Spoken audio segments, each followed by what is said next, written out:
ठीक है, फिर हम स्टार्ट करते हैं। तो लास्ट क्लास हमने डिस्कस किया था number of electrons, protons and neutrons निकालने के लिए। ठीक है, उसके अलावा हमने डिस्कस किया था कि अगर आपके पास एक से ज्यादा मॉलिक्यूल है तो कितने इलेक्ट्रॉन्स, प्रोटॉन्स या न्यूट्रॉन्स होंगे। एंड हमने इसका रिवर्स भी किया था कि अगर आपको x नंबर ऑफ न्यूट्रॉन्स दिया गया है तो उसमें कितने मॉलिक्यूल्स आएंगे। फॉर एग्जाम्पल अगर आप लेते हो लेट्स से CO2, ठीक है, अगर आप लेट्स से एग्जांपल लेते हो CO2, तो यहाँ पे नंबर ऑफ इलेक्ट्रॉन्स कितना आएगा बताओ।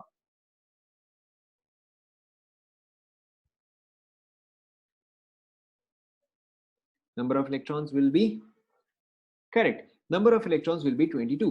अगर किसी को भी डाउट हो रहा है या समझ में नहीं आ रहा है तो carbon contains 6 electrons, oxygen contains 8 electrons and there are 2 oxygen. तो यहाँ पे आएगा 8 into 2, this part is 16, this part is 6, so a total of 22 electrons.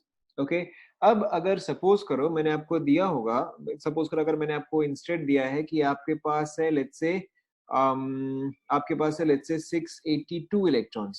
ठीक है, let's say you have 682 electrons, then how many CO2 molecules are present, बताओ।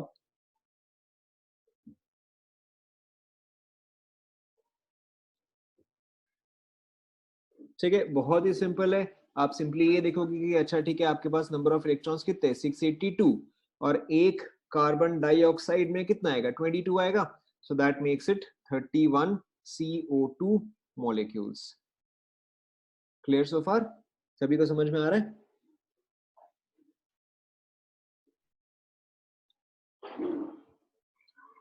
सभी को समझ में आ रहा है ना?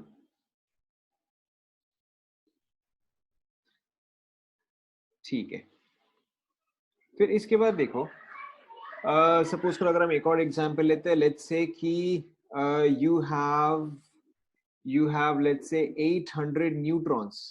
ठीक है, let's say you have 800 neutrons, तो कितने H2O मॉलिक्यूल्स में 800 न्यूट्रॉन्स आएंगे? ये वाला क्वेश्चन आप खुद से ट्राई करो। How many H2O molecules will contain 800 neutrons?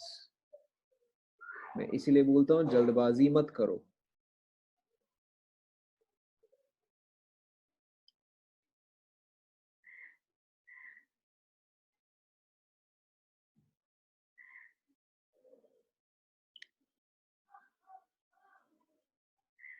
ठीक है, मैंने दो ऑप्शन अभी तक देखे, एक तो आया 80, एक आया 100। ठीक है, एक और किसी का मैंने देखा, किसी ने एक और डाला 50, एक और अभी जस्ट किसी और ने डाला 8। ठीक है, कभी भी आप आंसर निकालने के लिए जल्दबाजी मत किया करो। ठीक है, एक बार सोच लिया करो। अब जैसे कि आपको क्या निकालना है, आपको निकालना है न्यूट्रॉन्स। तो अगर आप H2O में नंबर ऑफ न्यूट्रॉन्स निकालते हो, number of neutrons in hydrogen is, number of neutrons in hydrogen is correct, number of neutrons in hydrogen is 0, number of neutrons in oxygen is 8, correct। तो एक H2O molecule में आपके पास total में कितना हुआ 8 neutrons हुआ। ठीक है, आपको 800 तक जाना है, आपके पास हर एक में 8 है, तो फिर नंबर कितना आएगा 800 divided by 8, that makes it 100 molecules of H2O। is this clear? ठीक है, चलो let's take one more example. Let's take one more example. Suppose करो कि आपके पास है 600 न्यूट्रॉन्स। ठीक है, आपके पास 600 neutrons, how many molecules of T2O। ठीक है, यहाँ पे पहले आप मुझे ये बताओ, यहाँ पे T का मतलब क्या है बताओ, what does T mean here? किसी को भी कंफ्यूजन है तो आप पूछ सकते हो। Yes, element, of course element. कौन सा एलिमेंट? हाँ, 10 होता है S, 10 अलग होता है। हाँ, 10 is SN। करेक्ट, यहाँ पर T जो है दैट इज ट्रिटियम। ठीक है, एंड ट्रिटियम के केस में आप बॉटम में क्या लिखते हो बताओ? ट्रिटियम के केस में बॉटम में क्या आता है? 1 करेक्ट एंड टॉप पे 3। ठीक है, तो यहाँ पे ये जो है ये ट्रिटियम है, this is not tungsten, this is not titanium, this is not anything else, this is tritium. ठीक है, टंगस्टन का सिंबल होता है W, टाइटेनियम का सिंबल होता है TI। ठीक है, ये सारे सिंबल्स आपको परफेक्टली याद होने चाहिए। In this case we are talking about tritium here. ठीक है, अब आप ट्राई करो, हाउ मेनी मॉलिक्यूल्स। ठीक है, मैंने दो ऑप्शन देखे, एक ऑप्शन मैंने देखा 50, एक और ऑप्शन मैंने देखा 60।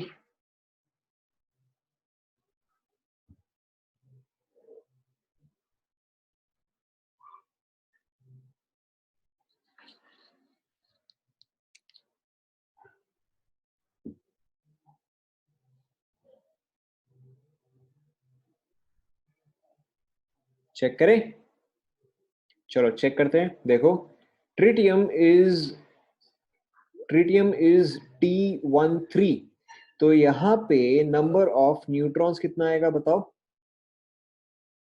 एक ट्रिटियम में नंबर ऑफ न्यूट्रॉन्स कितना आएगा? करेक्ट, 8। एक ट्रिटियम में आएगा 2, और यहाँ पे कितने? यहाँ पर तो 2 है, तो टोटल में कितना आएगा? 4 आएगा। 4 प्लस ऑक्सीजन के पास 8, ये टोटल में कितना हुआ? 12। ठीक है, मैक्सिमम लोगों ने यहाँ पे मिस्टेक है, आपको ध्यान में रखना है कि पहली बात तो एक ट्रिटियम के पास तो 2 होता ही है, इन एडिशन यहाँ पे नंबर ऑफ ट्रिटियम भी 2 है। ठीक है, तो अब आपके पास number of molecules of T2O जो आएगा that will be 600 by 12, that is 50। ठीक है, let's try one more question. अगर आपके पास है लेट्स से अगर आपके पास है let's say 1440 neutrons, you have 1440 neutrons, ठीक है, and you have D2O molecules, तो how many D2O molecules do you require? यहाँ पे D stands for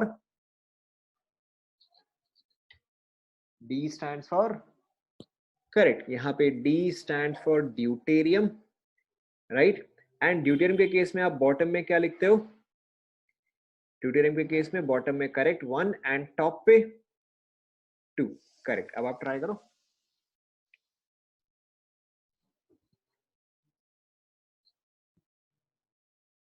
ठीक है, मेरे ख्याल से सबका आंसर आ ही गया है, चेक कर लेते हैं। देखो, ऑक्सीजन के पास है 8 न्यूट्रॉन्स, ड्यूटेरियम के पास कितना आएगा बताओ? Deuterium has number of neutrons, correct, deuterium has 1 neutron, and यहाँ पे ड्यूटेरियम कितने? 2 है, तो यहाँ पे आ जाएगा +2, that makes it 10 neutrons. And अगर यहाँ पे 10 न्यूट्रॉन्स है, आपको टोटल में 1440 चाहिए, तो you require a total of 144 molecules of D2O। Is this clear? Clear, yes no? ठीक है, चलो वन फाइनल क्वेश्चन। आपके पास है 2400 इलेक्ट्रॉन्स, ठीक है, and you have T2O, how many molecules of T2O are required? Try करो।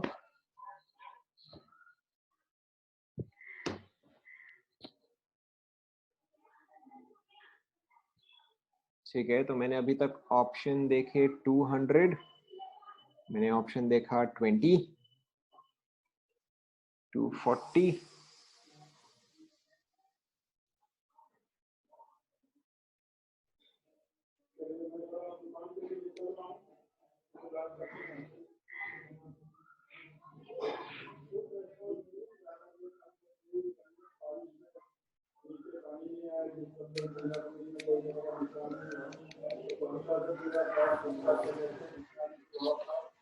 चेक करें। देखो, चेक करते हैं। हमेशा आपको क्वेश्चन में ध्यान देना है कि आपको क्वेश्चन में दिया क्या है। अभी तक मैंने आपको जितने क्वेश्चन दिए हर बार वहां पे न्यूट्रॉन्स था, लेकिन अब यहाँ पर जो है यहाँ पे नंबर ऑफ इलेक्ट्रॉन्स है। ठीक है, तो आपको अगेन कैलकुलेशन जो है वो चेक करना पड़ेगा। इन case of oxygen, in case of oxygen how many electrons does it have? Correct, oxygen के पास होगा 8। एक ट्रिटियम के पास, एक ट्रिटियम के पास कितने इलेक्ट्रॉन्स होंगे? करेक्ट, एक होगा। एंड आपके पास ट्रिटियम कितने हैं? 2 है, तो 2 के पास इन टोटल में कितना आ जाएगा? 2 आ जाएगा। ठीक है, तो यहाँ पे टोटल में नंबर ऑफ इलेक्ट्रॉन्स कितने हो गए? 10 हो गए। ठीक है, you have a total of 10 electrons, and to get to 2400 you need 240 molecules। ठीक है, जिनका आंसर 200 आया है वो 200 क्यों आया है? क्योंकि आप इलेक्ट्रॉन्स के जगह आपने न्यूट्रॉन्स कंसिडर कर लिया, ठीक है? तो यहाँ पे आपको क्वेश्चन न्यूट्रॉन्स का नहीं दिया हुआ है, यहाँ पे आपको क्वेश्चन जो है वो इलेक्ट्रॉन्स का दिया हुआ है। Is this clear?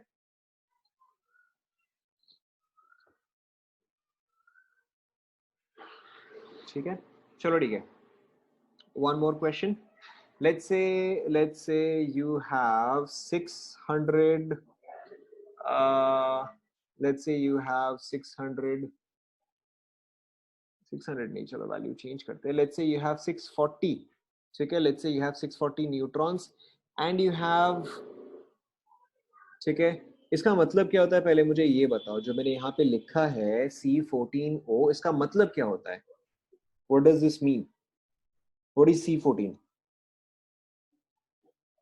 Correct, C14 का मतलब होता है it is an isotope of carbon, ठीक है? आइसोटोप का मतलब आप सभी को आता है, मुझे एक्सप्लेन करने की जरूरत तो नहीं है। I hope everybody understands what does isotope mean, ठीक है? ओके, तो फिर आप ये खुद से ट्राई करो।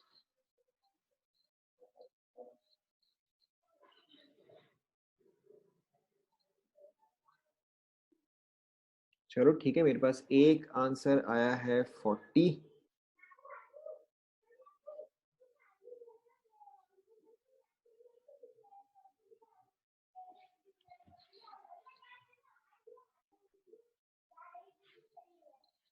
सबका आंसर 40 ही आ रहा है। चलो ठीक है, फिर चेक कर दो। Let's see now, in general अगर आपको मैंने सिर्फ कार्बन मोनोऑक्साइड दिया होता, अगर मैंने आपको सिर्फ कार्बन मोनोऑक्साइड दिया होता, तो आप यहाँ पे, क्योंकि आपको न्यूट्रॉन्स निकालना है, ठीक है? तो ऑक्सीजन के पास है 8 न्यूट्रॉन्स, कार्बन के पास है 6 न्यूट्रॉन। क्यों? क्योंकि यहाँ पे कार्बन जो है वो 612 होता है, लेकिन यहाँ पे कितना है? यहाँ पे 14 है। तो it is very very important कि आप ध्यान में रखो, यहाँ पे जो है कार्बन 14 दिया गया है, तो नंबर ऑफ न्यूट्रॉन्स जो है वो चेंज होगा। इन this case oxygen has 8। In this case here, carbon will have how many neutrons? Carbon will have, correct, carbon will also have 8 neutrons. So this makes it a total of 16 neutrons. And आप 640 divided by 16 करोगे तो यहाँ पे कितना आ जाएगा? 40 molecules of C14O. Clear to everyone?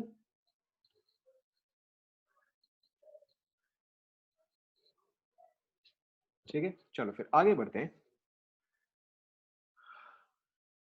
Okay, so today आज हम थोड़ा सा और आगे बढ़ते हैं।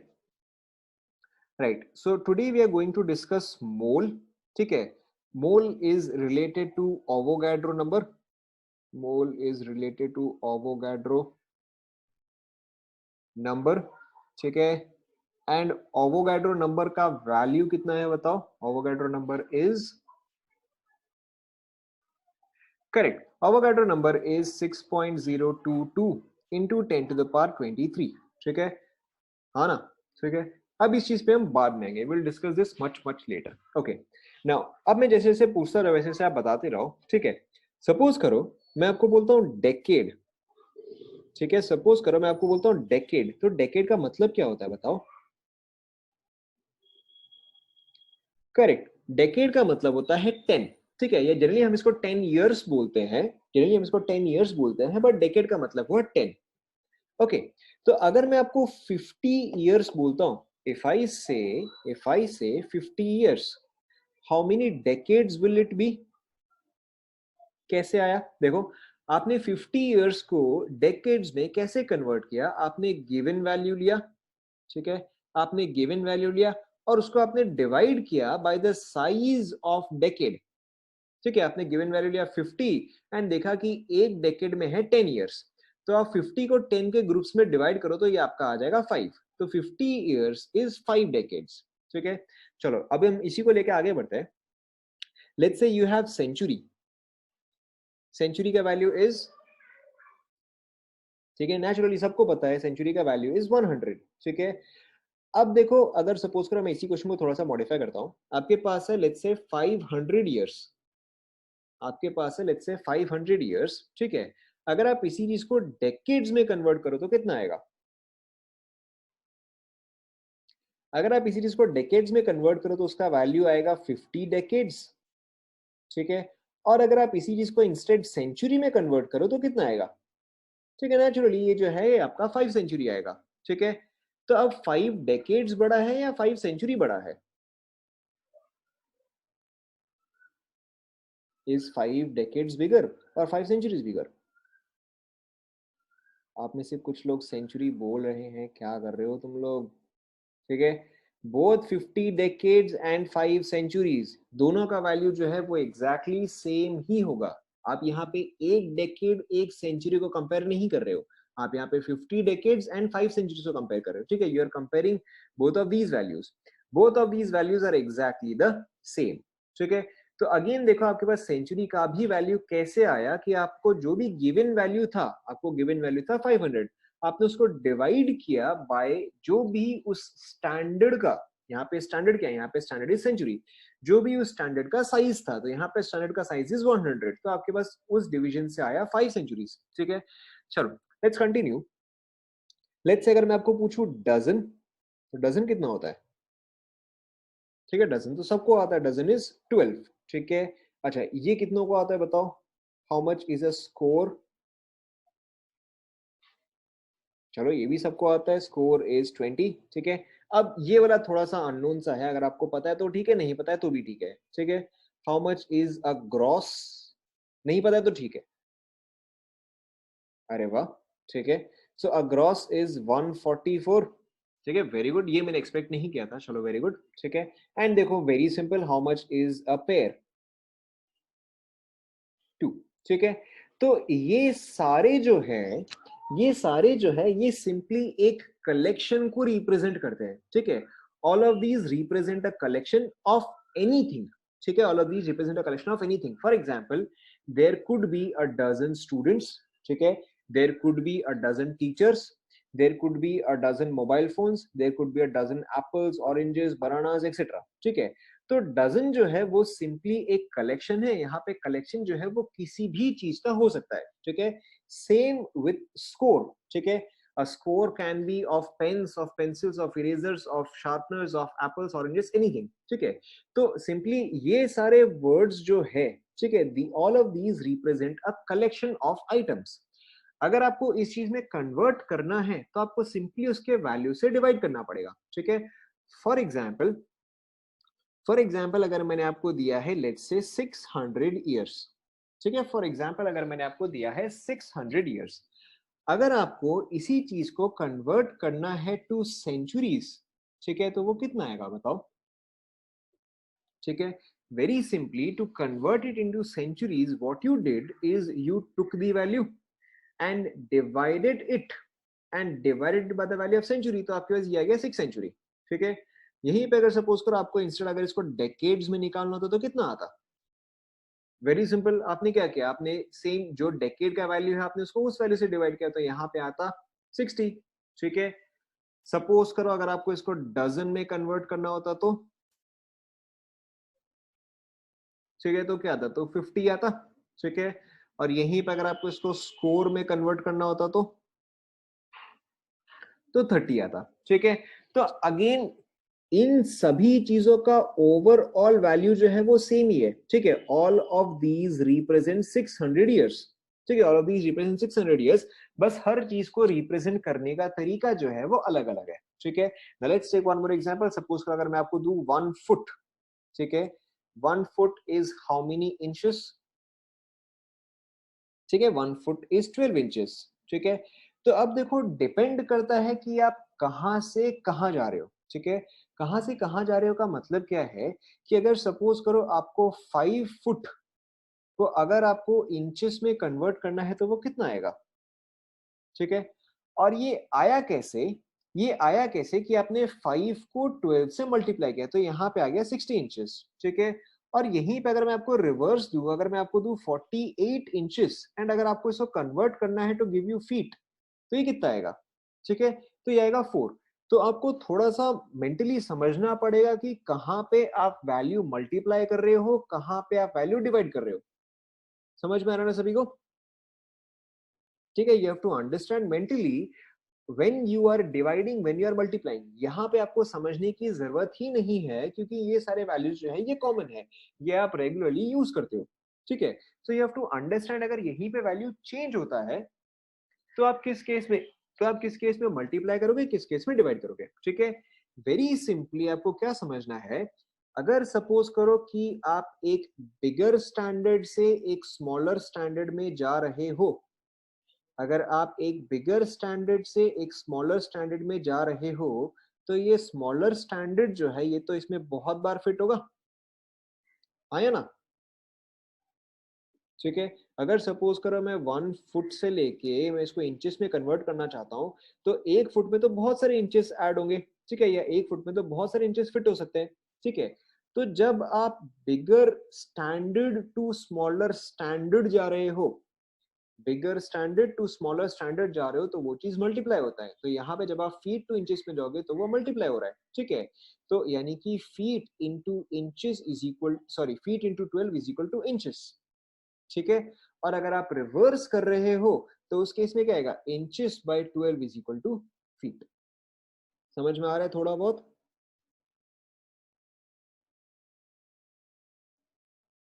ठीक है। कुछ भी कॉम्प्लिकेटेड नहीं है, कुछ भी कॉम्प्लिकेटेड नहीं है, सिंपल सा ही है, आप लॉजिक लगा के यहाँ पे बढ़ सकते हो, ठीक है।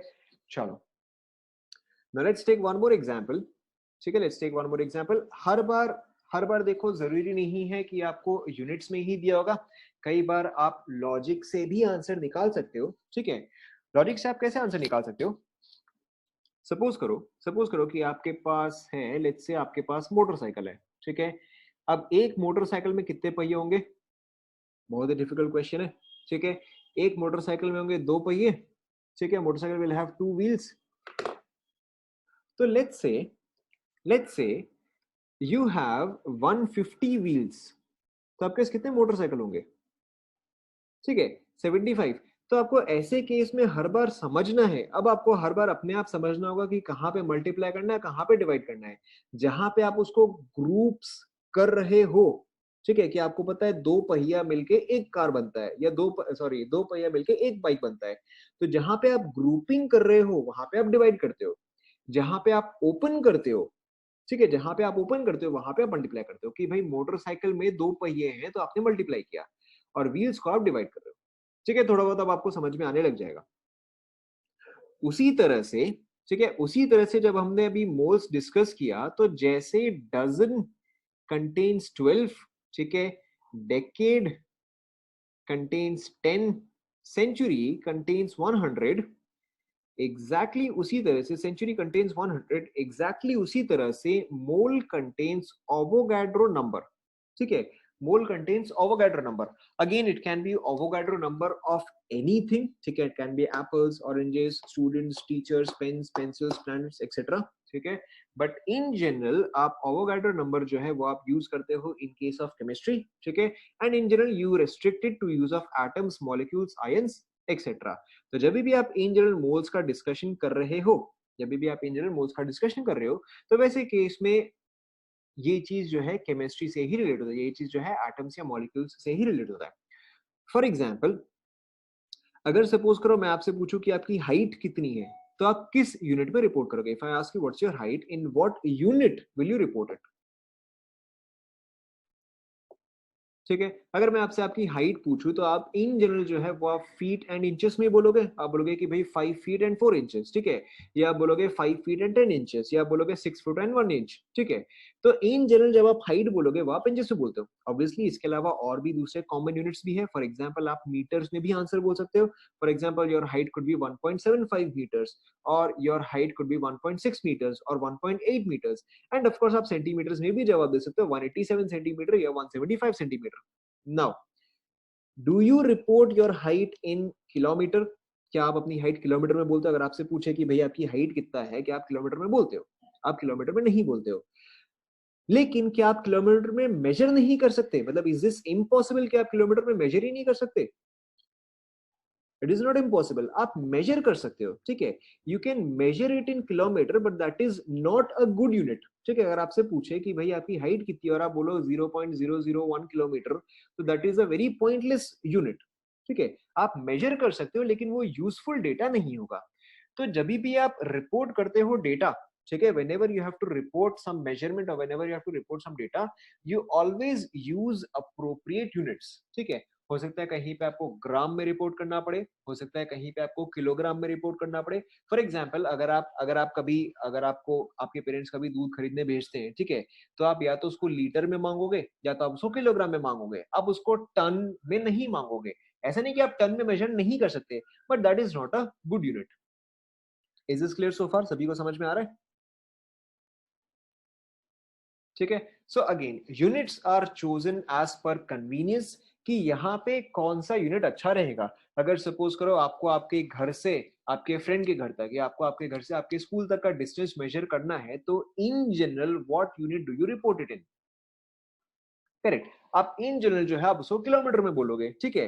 क्या आप उसको मीटर में बोलो, क्या आप उसको मीटर में बोल सकते हो? Can you measure it in metres?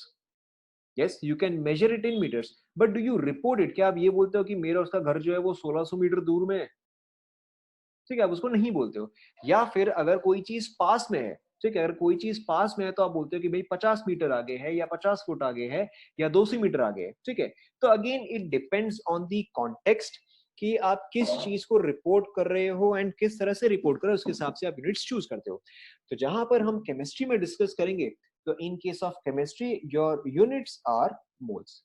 सभी को मोल का मतलब समझ में आया? ठीक है, या सभी को यूनिट का मतलब समझ में आया? ओके।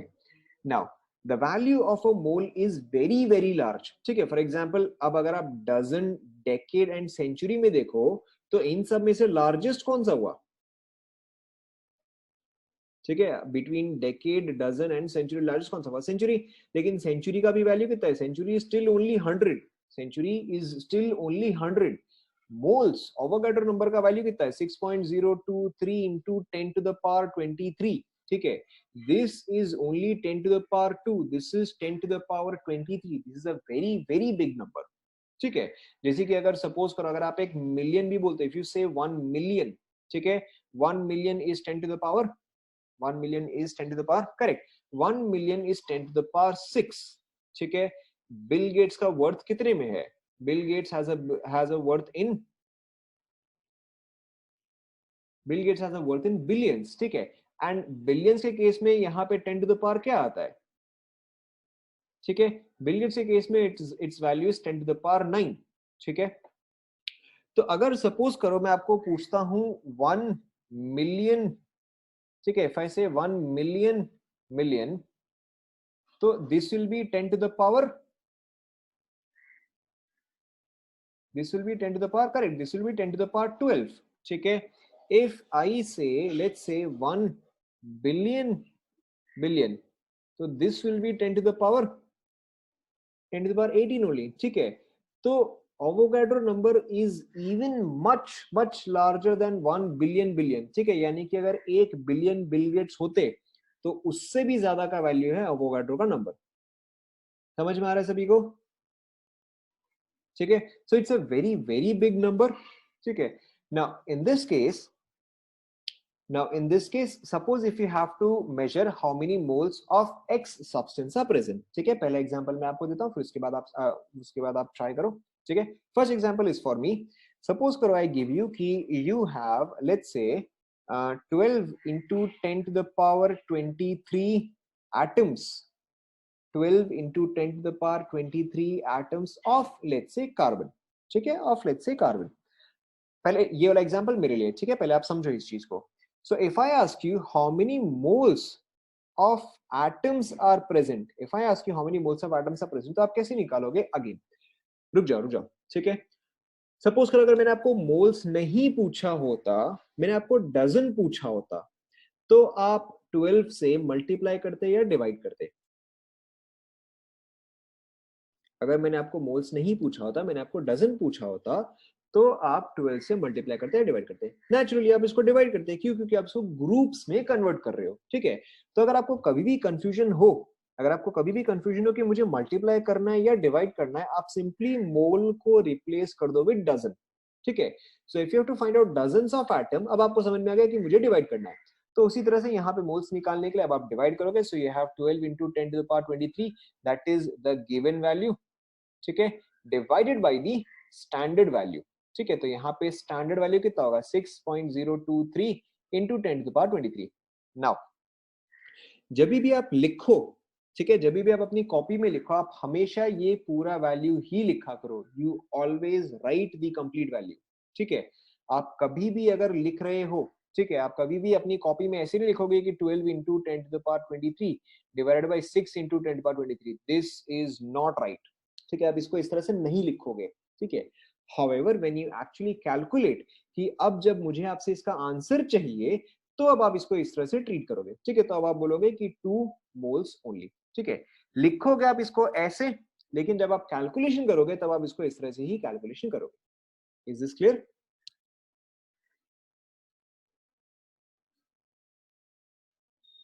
ठीक है, जब आप लिखोगे कि अगर मैंने आपको बोला आप अपनी कॉपी दिखाओ, आपने कॉपी में क्या लिखा है, तो मुझे कॉपी में ये देखना है। ठीक है, लेकिन जब आपका फाइनल आंसर आएगा उस केस में कैलकुलेशन में आप नॉर्मली 6 ले सकते हो। ठीक है, let's take one more example. Suppose करो, again this example is for me. ठीक है, this example is for me. Suppose करो अगर मैं आपको पूछता हूं कि how many moles are present in how many moles of atoms. ठीक है, how many moles of atoms are present in 18 into 10 to the power 24 atoms of He. He is कौन सा एलिमेंट है ये? Correct, He is helium। ठीक है, अब देखो आपको निकालना क्या है, how many moles of atoms. ठीक है, again this question is for मी। अब देखो अगर आपको मोल्स निकालना है तो आप क्या करोगे, वेरी सिंपली जो भी आपका गिवन नंबर है that is 18 into 10 to the power 24, आप इसको डिवाइड करोगे बाय स्टैंडर्ड नंबर।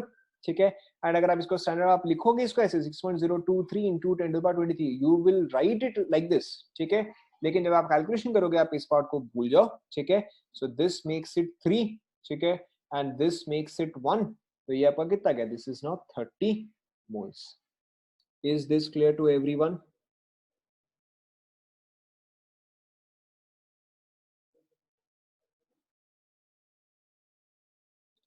ठीक है, चलो एक क्वेश्चन हम रिवर्स ट्राई करते हैं।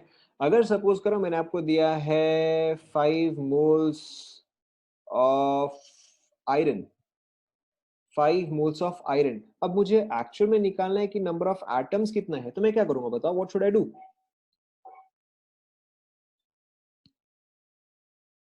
Correct. In this case, I should multiply it. ठीक है, so in this case, I will add it as 5 into Na, that is Avogadro number.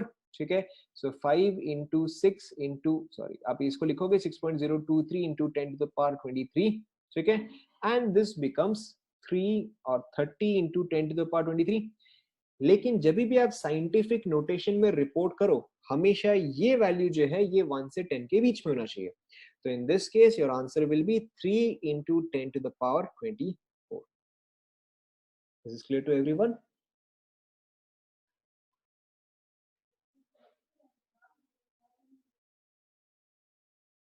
ठीक है, okay, now let's take one more simple example.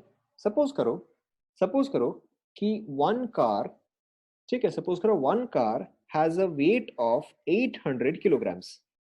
One car has a weight of 800 kilograms. ठीक है, so what would be the weight of 1 dozen of cars? बताओ। One car has a weight of 800 kilograms. What would be the weight of 1 dozen cars?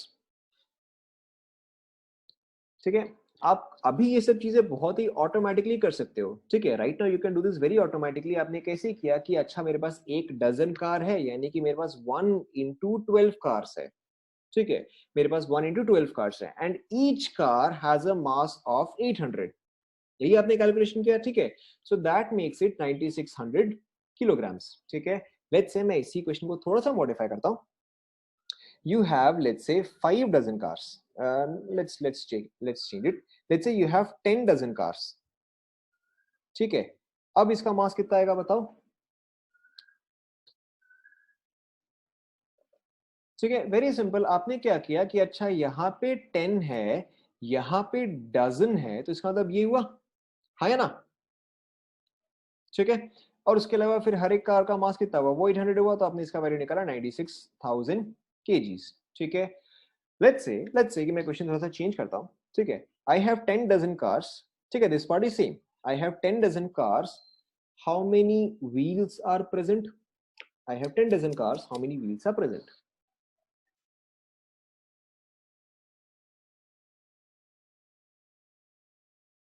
क्या हो गया, लोग maths भूल गए क्या?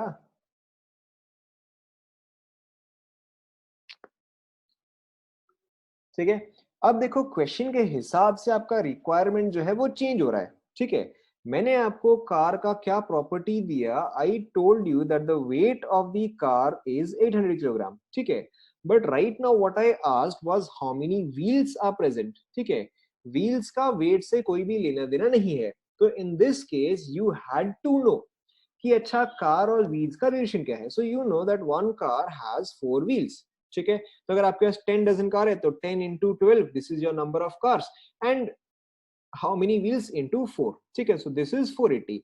तो अब देखो आपने जो है अलग वैल्यू निकालने के लिए अलग प्रॉपर्टी जो है वो यूज किया। When I wanted weight at that time you used weight, when I wanted wheels at that time you used wheels. समझ में आ रहा है सभी को? ठीक है, अब सपोज करो, अब देखो अब हम एक्चुअल क्वेश्चन पे आते हैं। सपोज करो आई आस्क यू, ठीक है, सपोज करो आई ask you, you have 5 moles. अब ये सारे आपको सॉल्व करते जाने हैं। ठीक है, ये सारे आपको सॉल्व करते जाने हैं। You have 5 moles of H2O। You have 5 moles of H2O। First question, ठीक है, how many molecules of H2O are present? बताओ, दिस इज फॉर यू, ये आपको खुद से करना है। बताओ, how many molecules of H2O, इस तरह से नहीं, सॉल्व करके एक्चुअल वैल्यू निकाल के।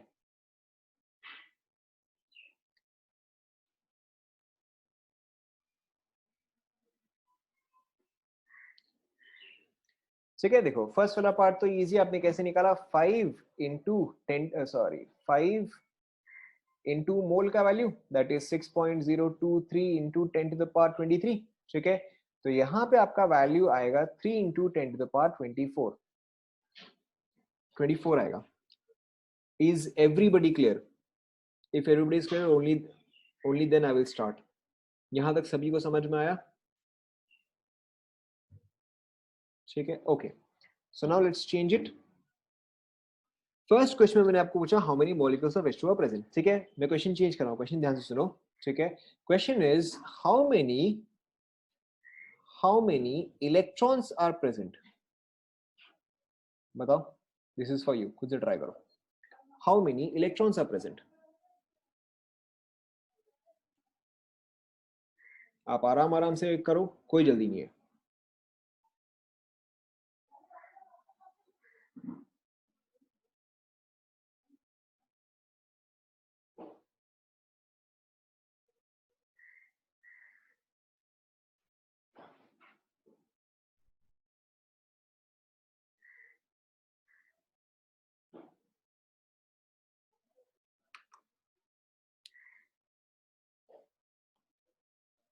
आराम से ट्राई करो, कोई जल्दी नहीं है। 50, 50 क्या, 50 किलोग्राम, 50 डजन, 50 डेकेड्स, 50 सेंचुरीज, 50 क्या,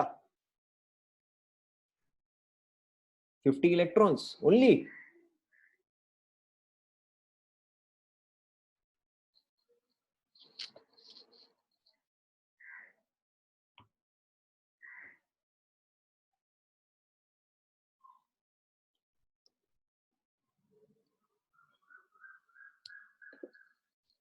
हड़बड़ी नहीं करना है, आराम से आप सॉल्व करो, कोई जल्दी नहीं है।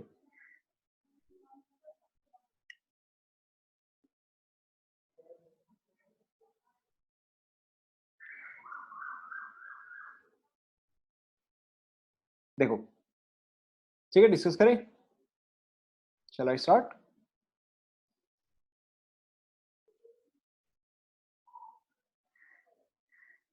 ओके, फिर मैं बता रहा हूं, ठीक है, ध्यान दो। आप देखो इसको बहुत ही सिंपल तरीके से सॉल्व कर सकते हो। कैसे? आपको निकालना है कि 5 मोल्स ऑफ H2O में कितने इलेक्ट्रॉन्स है। ठीक है, चलेगा। तो अगर मैं ये निकाल दूं कि वन मॉलिक्यूल ऑफ H2O, ठीक है, वन मॉलिक्यूल ऑफ H2O में कितने इलेक्ट्रॉन्स है? बताओ, one molecule of H2O has how many electrons? Correct, one molecule of H2O has 10 electrons. So if I have 2 molecules of H2O तब कितना आएगा? Correct. If I have 5 molecules of H2O तो फिर correct. And if I have n molecules of H2O तो फिर correct. देखो मेरे पास already ये इंफॉर्मेशन है. ठीक है. I already have number of molecules. ठीक है. What do I need to do? I only need to multiply it with 10. ठीक है. तो अगर आप यहाँ पे डायरेक्टली 10 से मल्टीप्लाई करोगे तो आपका आंसर वैसे ही आ जाएगा 3 इंटू 10⁻25. क्या ये समझ में आया सभी को? ठीक है. या फिर अगर सपोज करो मैंने आपको क्वेश्चन ये वाला पार्ट नहीं दिया होता तो फिर आप कैसे निकालते? देखो आपके पास आप इसको एक एक करके कन्वर्ट करते रहोगे. ठीक है. You will convert it one by one. किस तरह से? आपके पास है सबसे पहले 5 मोल्स ऑफ H2O.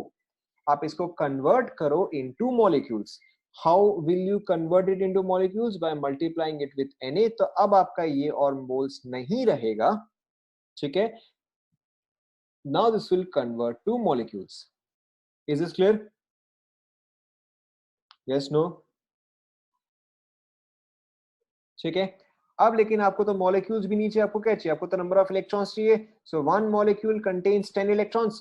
तो फिर मैं क्या करूंगा? मैं इसको फर्दर 10 से मल्टीप्लाई करूंगा. And now this is no longer molecules. Now this represents.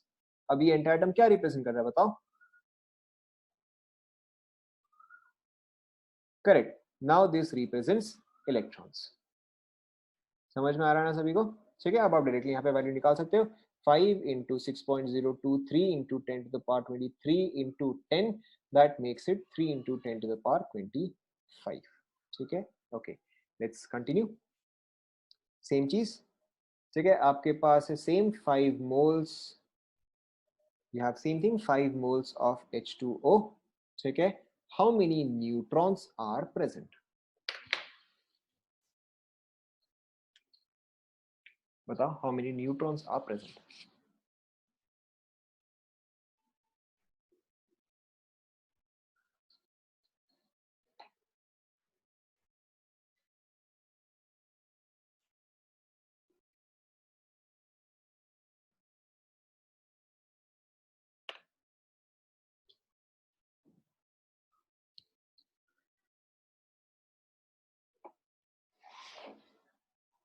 ठीक है. कुछ डिफिकल्ट था क्या? सिंपल सा ही है.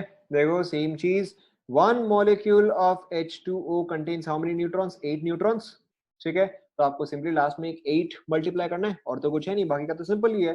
So you have 5 moles. ठीक है. 5 मोल्स का देखो कितने मॉलिक्यूल्स आएंगे इनटू Na. ठीक है. और इतने मॉलिक्यूल्स के कितने न्यूट्रॉन्स आएंगे इनटू 8. दैट मेक्स इट 2.4 into 10 to the power 25 neutrons. Is this clear?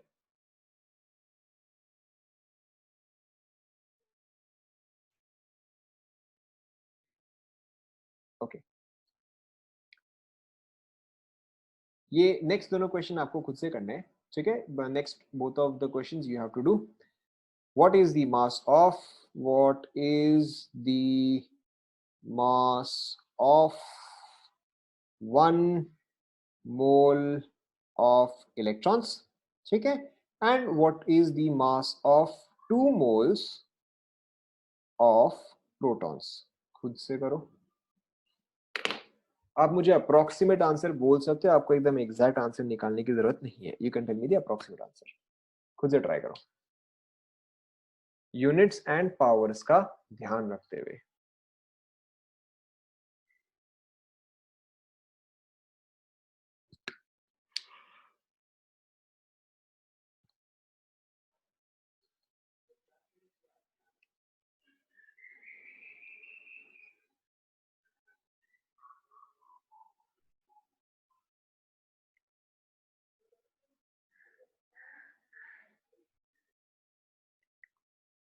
कोई जल्दबाजी नहीं है. आप आराम से करो.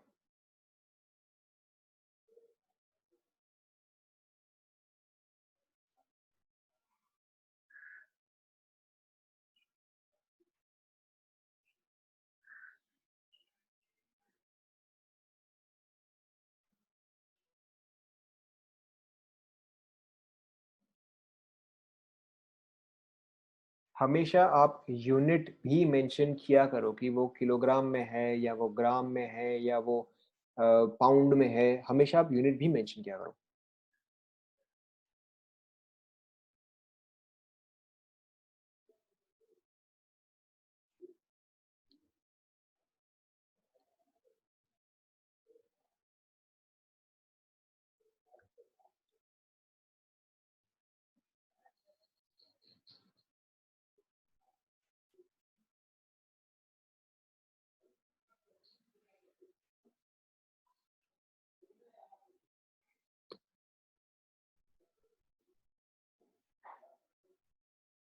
कैलकुलेशन कंप्लीट करके बताओ।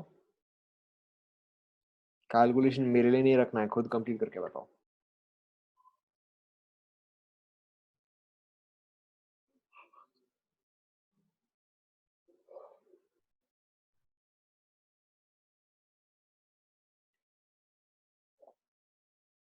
दोनों करके बताओ, दोनों दोनों दोनों।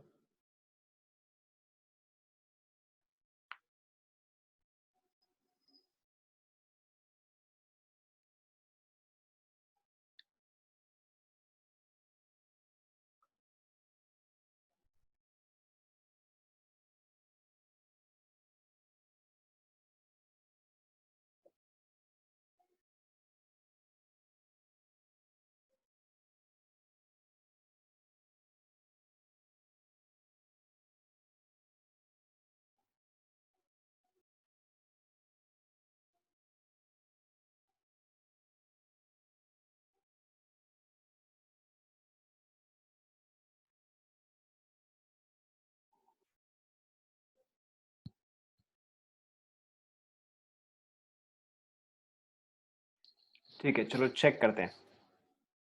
Let's check. चेक करें ना? शैल आई स्टार्ट? स्टार्ट करूं मैं? ठीक है। देखो, आपको निकालना है what is the mass of 1 mole of electron. 1 mole of electron में इलेक्ट्रॉन्स कितने होंगे? 6.023 into 10⁻23। This is number of electrons and mass of each electron, ये मैंने आपको पहले करवाया था, दैट इज 9.1 इंटू 10⁻31। एंड यहाँ पे यूनिट क्या होता है बताओ? यहाँ पे यूनिट इज, करेक्ट, यहाँ पे द यूनिट इज केजी। तो 9.1 इंटू 6 ये कितना आएगा? ये आपका आएगा 54.6। 23 माइनस 31, तो ये आएगा 10⁻−8। ठीक है, सो दिस इज 10⁻−8। तो यहाँ पे एक डेसिमल शिफ्ट करेगा, so this is equal to 5.46 into 10⁻−7 kg। Is everybody clear? कितने लोगों का आंसर करेक्ट आया? How many of you got the answer correct? ठीक है, I think many of you got the answer correct. काफी लोग आसपास ही थे, अगर आपका आंसर आसपास ही है तो दैट इज गुड। ठीक है, चल जाएगा। चलो good, I see many of you have done the correct answer. चलो let's do the next one then. ठीक है, यहाँ पे देखो method is exactly the same, there is no difference. आपके पास है 2 moles of protons, that is 2, number of moles is 6.023 into 10⁻23। ठीक है, and mass of one proton is, mass of one proton is, बताओ, mass of one proton is, बोलो। Correct, 1.6 into 10⁻27। ठीक है, या फिर इन जनरल देखो आप इसको 1.66 ही लिखते हो, आप 1.66 ही लिखो। ठीक है, इंटू 10⁻−27 kg।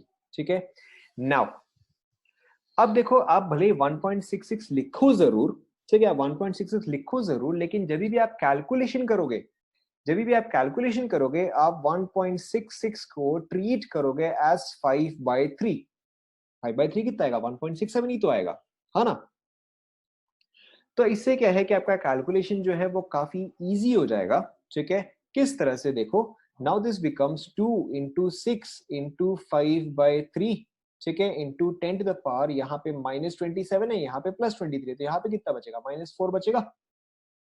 क्या ये समझ में आया? नहीं आया? मैंने 1.66 को सिर्फ कैलकुलेशन इजी करने के लिए, सिर्फ कैलकुलेशन इजी करने के लिए मैंने इसको 5/3 यूज किया है।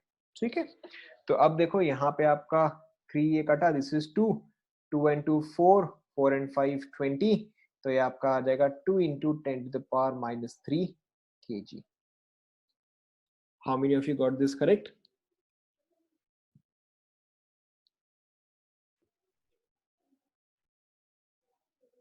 ठीक है, चलो वेरी गुड वेरी गुड. ठीक है, so do you guys want a break? ठीक है, आप लोग को 10 मिनट का ब्रेक चाहिए क्या एक?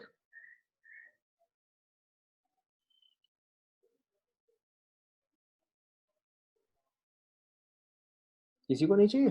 चलो ठीक है देन विल कंटिन्यू. ओके, तो देखो अभी तक फिर हमने क्या डिस्कस किया, mass of proton, mass of electron. ठीक है, तो अब देखो इसी तरह से अगर फिर आप सपोज करो निकालना चाहते हो, let's say okay, so let's try one more thing. ठीक है, व्हाट, ये चलो इसको उल्टा करते हैं. ठीक है, how many moles,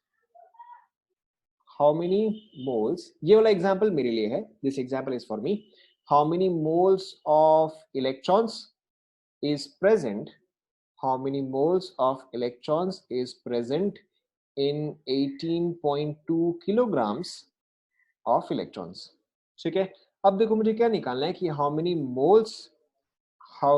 moles of electrons are present, ठीक है, in 18.2 kilograms of electrons. अब अगर यहाँ पे मोल्स नहीं होता, मुझे सिंपली यही निकालना होता नंबर ऑफ इलेक्ट्रॉन्स, तो फिर कैसे करता मैं बताओ? How would have I done it? अगर आपको सिर्फ नंबर ऑफ इलेक्ट्रॉन्स निकालना होता तो फिर आप कैसे निकालते? क्या फॉर्मूला यूज करते? करेक्ट, आप इसको डिवाइड करते हैं. ठीक है, to find out number of electrons, you would have done given weight. ठीक है, डिवाइडेड बाय क्या आएगा? स्टैंडर्ड आएगा. तो और यहाँ पे मेरा स्टैंडर्ड क्या है? 9.1 into 10 to the power minus 31 kg. ठीक है, तो ये मेरे पास कितना आएगा? This is 2, so I get 2 into 10 to the power minus 30, sorry plus 31. ठीक है, plus 31 number of electrons. Okay, अब अगर यहीं पे ही मुझे नंबर ऑफ मोल्स निकालना है तो कैसे आएगा बताओ? If I want to find out number of moles of electrons, then how will I find it out? ठीक है, अगर आपको कभी भी कंफ्यूजन हो रहा है कि मोल्स कैसे निकालते हैं, या मुझे मल्टीप्लाई करना है, डिवाइड करना है, आप इस वर्ड को भूल जाओ. ठीक है, आप समझो कि अगर मुझे ये निकालना है कि कितने डजन इलेक्ट्रॉन है, तो वो आप कैसे निकालते हैं? If you have to find out how many dozens of electrons are present, what would you have done?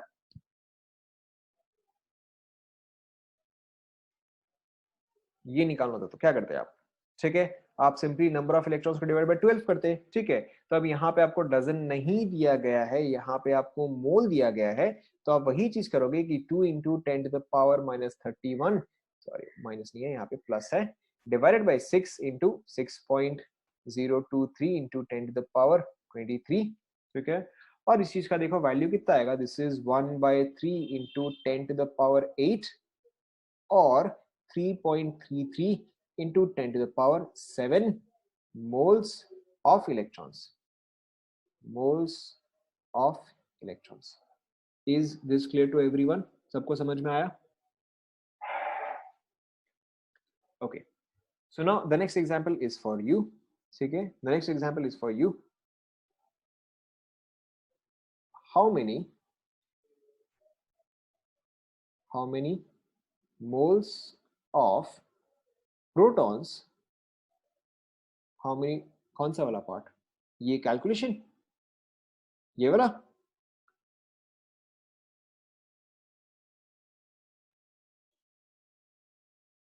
ठीक है, क्वेश्चन यहाँ पे क्या है? How many moles of electrons are present in 18.2 kg of electron. How many moles of electrons are present in 18.2 kg of electron. ठीक है, आप इस क्वेश्चन को भूल जाओ.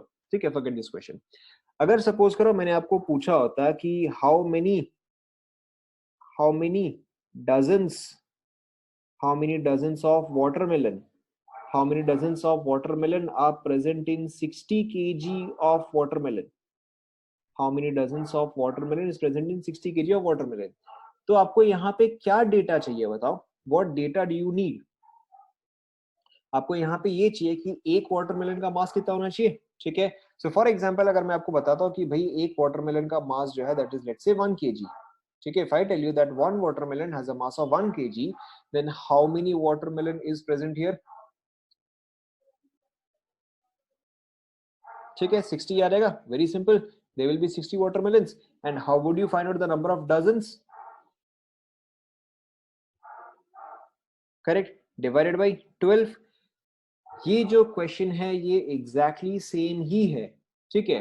How many dozens of watermelons is present in 60 KG of watermelon, exactly same question ही है, ठीक है. अब देखो, अब आप क्या करोगे, आपने सबसे पहले निकाला number of electrons. Number of electrons कैसे आया, given mass divided by mass of 1 KG, जैसे कि आपने यहाँ पे किया given mass divided by mass of 1 watermelon, exactly same, ठीक है. एंड उसके बाद आपने क्या किया, उसके बाद आपने इसको डिवाइड किया by Avogadro number. Why? Because you want to find out the number of moles. Is this clear now?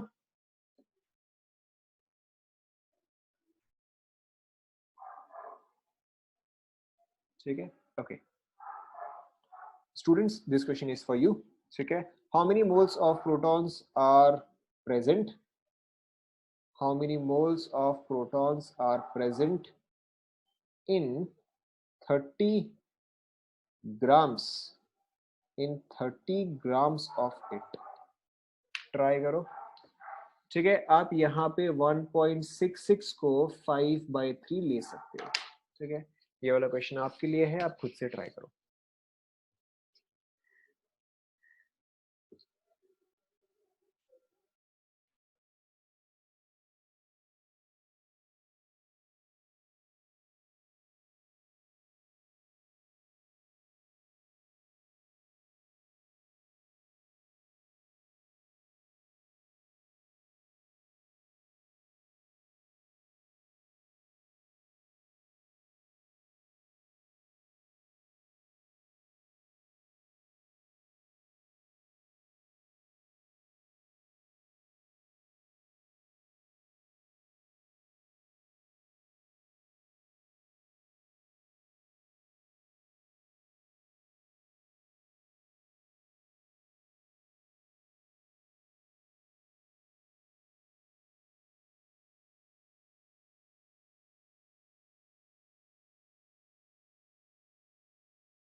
ठीक है, सो आई हैव सम ऑप्शंस.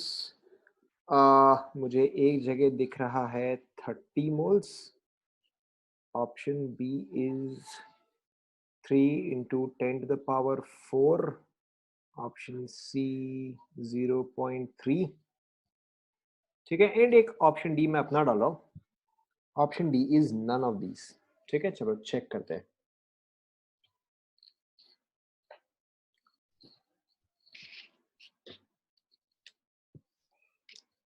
ठीक है, आप लोग सभी एक बार अपना कैलकुलेशन चेक कर लो. At least before I start you should check your calculations.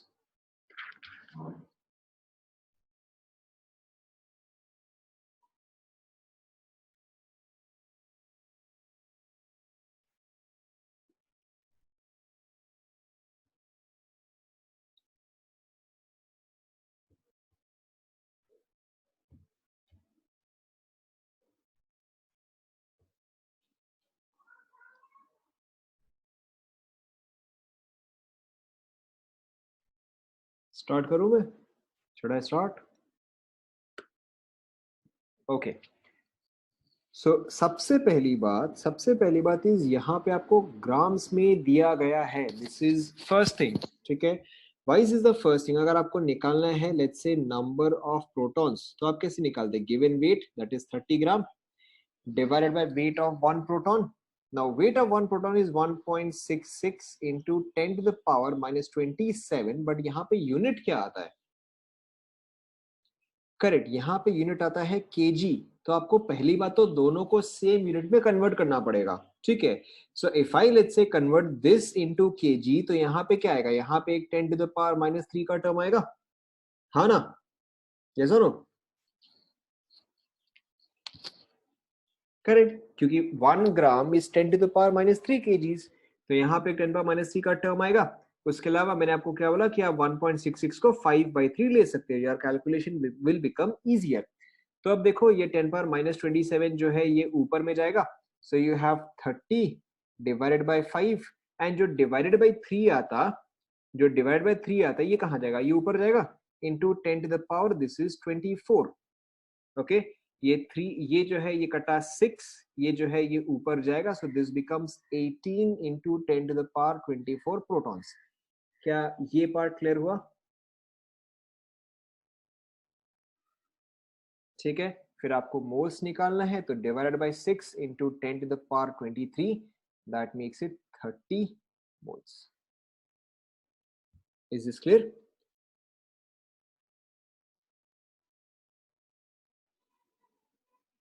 Okay, now next question for you guys. ठीक है, नेक्स्ट क्वेश्चन भी आपके लिए ही है। What is the mass of 1 mole of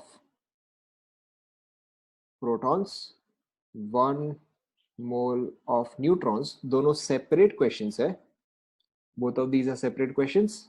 आपको दोनों का आंसर निकालना है इन ग्राम्स। कंप्लीट करो। What is the mass of 1 mole of protons? What is the mass of 1 mole of neutrons? आपको आंसर निकालना है इन ग्राम्स। कंप्लीट करो।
देखो, प्रोटॉन और न्यूट्रॉन का मास क्या है? प्रोटॉन और न्यूट्रॉन का मास तो बराबर है, तो यानी कि जो इसका आंसर आएगा वही आंसर इसका आएगा। तो आप किसी का भी आंसर निकाल लो। सपोज करो मैं प्रोटॉन का निकाल रहा हूँ, सो 1 मोल ऑफ प्रोटॉन इज, एक प्रोटॉन का mass is 1.66 into 10 to the power minus 27। लेकिन ये किस में, ये केजी में है, तो ग्राम में कन्वर्ट करने के लिए multiplied by 10 to the power 3, and क्योंकि ये मोल्स में है तो into 6 into 10 to the power 23। इसके अलावा मैंने आपको क्या बताया कि 1.66 को आप यूज कर सकते हो एज 5/3, तो ये और ये कटा, this is 2, this and this multiplied, this is 10। ठीक है, तो ये और ये 10 to the power minus 26, 10 to the power minus 1, और ये कैंसिल होगा तो ये कितना आएगा, ये आपका आएगा 1। ठीक है, अगर देखो आपको कैलकुलेशन क्लियर नहीं हुआ तो एक और बार देख लो। 5 into 2 into 10 to the power minus 27 into 10 to the power 3 into 10 to the power 23। ठीक है, तो ये आएगा 10। ठीक है, ये और ये कैंसिल होगा, 10 to the power minus 26, फिर ये और ये जो है ये पूरा कैंसिल आउट होगा। So this comes out to be 1 gram. तो अगर इसका आंसर जो है वो 1 ग्राम है, तो इसका आंसर जो है वो भी क्या आएगा, इसका आंसर भी 1 ग्राम ही आएगा। So both of these have a mass of 1 gram. Now this is very very important data. क्यों? क्योंकि देखो मेरे पास 1 मोल, करेक्ट, दोनों का आंसर जो है वो 1 ग्राम ही आएगा। मेरे पास 1 मोल ऑफ प्रोटॉन है तो उसका मास आया 1 ग्राम। मेरे पास अगर 5 मोल ऑफ प्रोटॉन होता तो उसका मास कितना आता? करेक्ट, उसका मास कितना आएगा, 5 ग्राम आएगा। ठीक है, लेट्स से अगर मेरे पास 20 मोल ऑफ न्यूट्रॉन है तो इसका मास कितना आएगा, 20 ग्राम आएगा। ठीक है, क्यों? क्योंकि देखो 1 मोल का मास कितना आया, 1 ग्राम आया, तो आप सिंपली मल्टीप्लाई कर सकते हो। नाउ अब सपोज करो अगर मेरे पास है let's say 5 moles of proton plus let's say 7 moles of neutron, total mass कितना आएगा, 12 ग्राम्स। ठीक है, तो यहाँ पे आपको क्या समझना है कि जब तक आपके पास न्यूट्रॉन्स एंड प्रोटॉन्स है, जब तक आपके पास न्यूट्रॉन्स एंड प्रोटॉन्स है, तब तक आप उसको डायरेक्टली ग्राम्स में कन्वर्ट कर सकते हो। आप उसको डायरेक्टली ग्राम्स में कन्वर्ट कर सकते हो ना। How is this useful, how is this useful? देखो, सपोज करो, सपोज करो कि अगर आपके पास है 4 let's say you have 1 dozen cars. Okay, you have, let's say, 1 dozen cars. तो how many wheels would be present? ठीक है, अगर मैं आपको पूछूं how many dozen wheels would be present, how many dozen wheels would be present, तो वो कैसे आएगा बताओ? ठीक है, देखो मैंने क्या किया, आपको यहाँ पे ये देख रहा है मैंने क्या कांस्टेंट रखा, क्या चेंज किया, मैंने डजन यहाँ पर है, डजन यहाँ पर है, मैंने वो चेंज नहीं किया है, मैंने कार को जो है उसको व्हील्स में कन्वर्ट किया है। तो आपने सिंपली क्या किया, जो 1 कार को आपको व्हील में कन्वर्ट करना था, आपने क्या किया, सिंपली उसको मल्टीप्लाई बाय 4 किया। ठीक है, तो ये ऑटोमेटिकली क्या गया, ये 4 डजन व्हील्स आ गया, है ना? ठीक है, so if you have 1 dozen cars you have 4 dozen wheels, तो आपको डजन को और वापस से कन्वर्ट करने की जरूरत नहीं पड़ी। ठीक है, तो अब देखो इसी चीज का फायदा क्या है, अगर सपोज करो मैंने आपको दिया, लेट्स से कि आपके पास है 1 मोल ऑफ H2O, और अगर मैं आपको पूछूं कि आपके पास कितने मोल्स ऑफ इलेक्ट्रॉन्स है, तो वो कितना आएगा बताओ?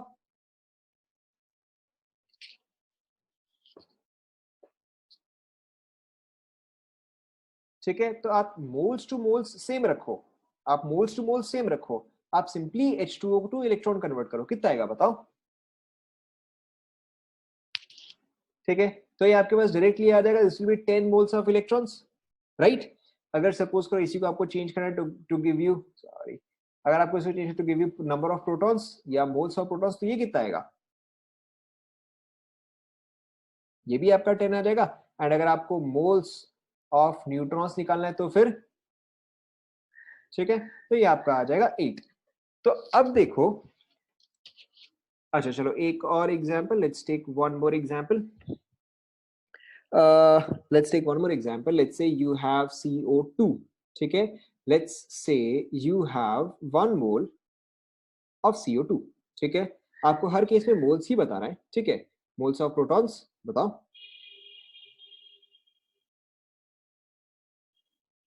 मोल्स ऑफ प्रोटॉन्स कितना आएगा?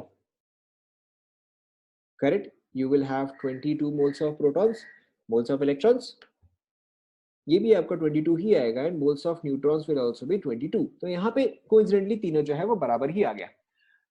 अब देखो, अगर आपको ये निकालना है वॉट, अगर आपको ये निकालना है, लेट्स से हम वाटर का ही एग्जांपल लेते हैं, लेट्स से what is the mass of 1 मोल, अभी जो मेन पार्ट जो है वो अभी आया, ठीक है, the main part is right now, what is the mass of 1 mole of water, ठीक है, अगर सपोज कर आपको मैंने ओवरऑल ये पूछा, now water contains what, neutrons, protons and electrons, correct? Water, any molecule is made up of neutrons, protons and electrons, correct? So if you have 1 mole of water, if you have 1 mole of water, how many moles of neutrons are present? How many moles of neutrons are present? Correct, 8. How many moles of protons are present? 10. Correct. How many moles of electrons are present? 10. ठीक है, जब आप overall मास निकालते हो तो आप किस किस चीज को काउंट करते हो? When you have to find out the overall mass, what all do you count? Correct, आप सिर्फ न्यूट्रॉन एंड प्रोटॉन को ही काउंट करते हो, आप इलेक्ट्रॉन को जो है इग्नोर करते हो, ठीक है, you ignore the electrons, you only count the mass of neutron and proton because the mass of electron is very very small, ठीक है। तो अगर आपके पास 8 मोल्स ऑफ न्यूट्रॉन है तो उसका मास कितना आएगा? If you have 8 moles of neutrons, इसका मास विल बी, अभी जैसे आपको ऊपर में बताया मैंने, 1 मोल का मास, करेक्ट, तो ये आपका आ जाएगा 8 ग्राम, ये कितना आ जाएगा? ठीक है, ये आपका आ जाएगा 10 ग्राम, या फिर आप इसको डायरेक्टली भी निकाल सकते हो कि अब आपके पास इसका मास कितना का, दिस इज 18 ग्राम्स, ठीक है, और you can directly use the mass number, ठीक है, now you can directly use the mass number, क्यों? क्योंकि न्यूट्रॉन्स प्लस प्रोटॉन्स, ठीक है, देखो प्रोटॉन कैसे आता है, Z से आता है, न्यूट्रॉन कैसे आता है, A माइनस Z से आता है, तो जब आप प्रोटॉन प्लस न्यूट्रॉन कर रहे हो, इसका मतलब क्या है, Z plus A minus Z, है ना, तो आपका Z Z जो है वो कैंसिल आउट हो गया, तो फिर ओवरऑल बचा क्या, A बचा, ठीक है, देखो देखो, आप यहाँ पे निकालना क्या चाहते, आप यहाँ पे निकालना चाहते हो what is the mass of 1 mole of water, mass of 1 mole of water. ठीक है, तो आपने वाटर को कैसे डिवाइड किया, आपने इसको डिवाइड किया न्यूट्रॉन्स, प्रोटॉन्स एंड इलेक्ट्रॉन्स में। ठीक है, आपने इसको डिवाइड किया न्यूट्रॉन्स, प्रोटॉन्स एंड इलेक्ट्रॉन्स में। अब आपको ऑलरेडी आता है कि वाटर में जो है 8 न्यूट्रॉन हुआ, 10 प्रोटॉन हुआ एंड 10 इलेक्ट्रॉन हुआ। ठीक है, फिर आपने 8 न्यूट्रॉन का मास निकाल दिया 8 ग्राम्स, 10 मोल्स ऑफ प्रोटॉन्स का निकाल दिया 10 ग्राम्स, एंड इसको जो है इसको आप इग्नोर करते हो, तो 8 ग्राम्स प्लस 10 ग्राम्स जो है वो आपका 18 ग्राम्स आ गया। ठीक है, सो this is one way of finding out.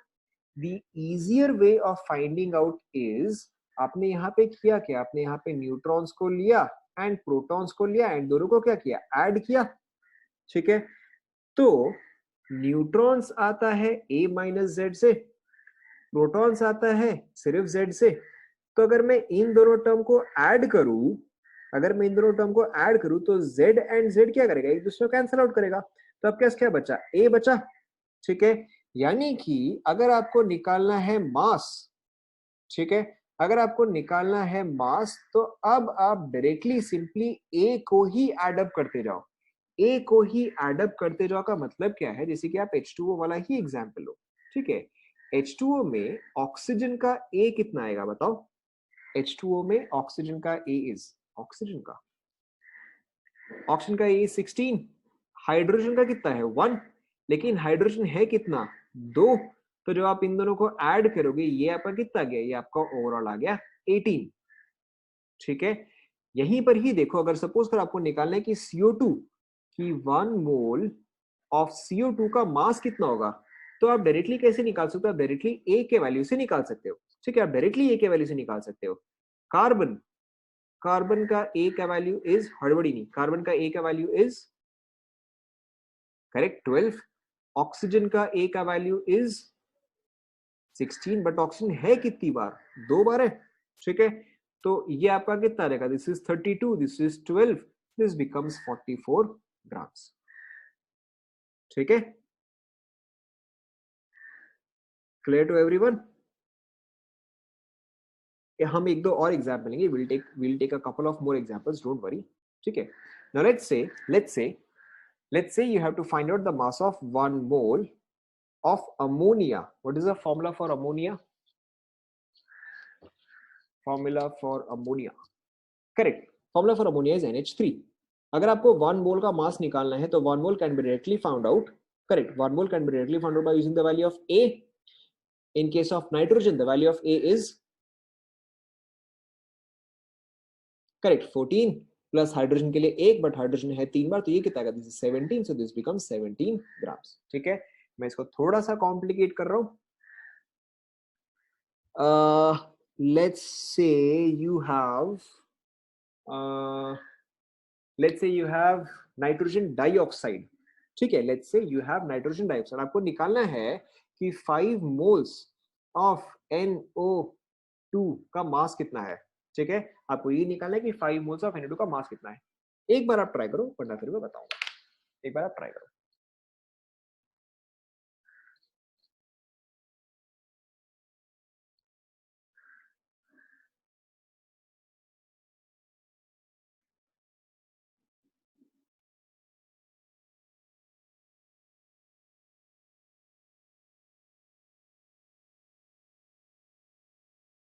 ठीक है, देखो, very very simple, very simple.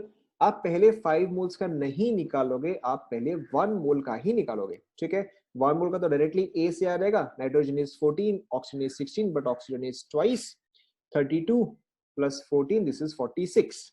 अब आपको चाहिए कितना, इसका 5 गुना चाहिए, तो multiply by 5, that makes it 230 grams. Is this clear to everyone?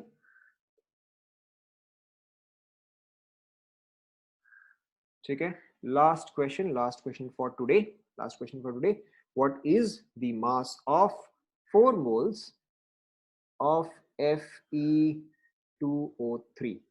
ठीक है, last question for today, complete करो।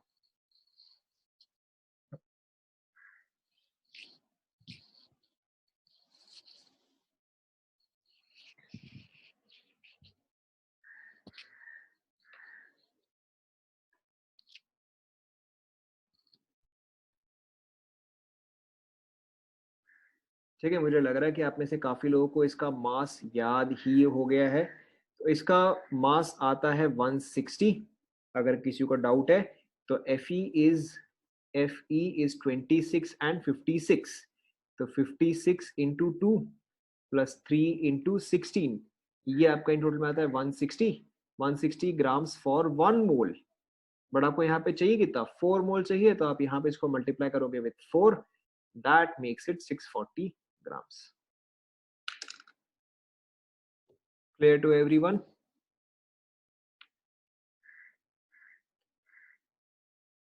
ठीक है, so I'm going to stop here.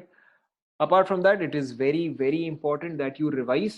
ठीक है, आज हम काफी आगे तक गए, so it's very important, if you are making notes then you should revise. ठीक है, so I expect कि जब आप next class में आओ आप at least ये पूरा portion जो है वो आप revise करके आओ, because we will be continuing from here. ठीक है, thank you class.